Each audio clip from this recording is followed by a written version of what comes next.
Mi sedaj živimo povsem drugačni realnosti. Vojna je spremenila naše življenje že od prvega dne. Dve skupnosti, eni hiši, nahajamo se na Zakarpatju. V osebni molitvi sprašujem Jezusa: Gospod, kje si? In Gospod mi daje umevanje, da je on sedaj ukrajinski narod, trpeči narod, ki trpi fizično nasilje, psihično nasilje, na katerega pritiska zlo z vseh strani. Strašno zlo. Zlo ubijanja, nespoštovanja človeka.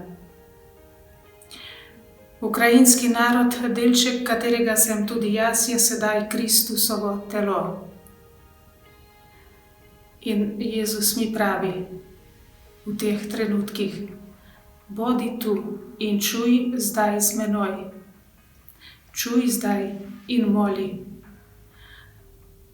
Tako, kakor se to ne bi čudno slišalo, Jezus me tolaži s temi besedami: ostani z menoj, ostani, zdrži. Jaz sem s teboj do konca sveta. Ostani tudi ti z menoj in v meni. Vse trpljenje, ki ga zdaj vidiš, ki ga nosiš, je moje trpljenje.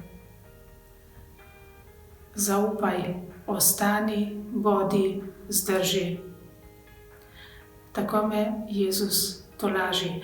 Tudi če ne bo ostalo nič od tistega, kar smo se trudili, kar smo gradili, kar smo naredili, je on tisti, ki ostane, njegov odnos ostane, njegova ljubezen ostane.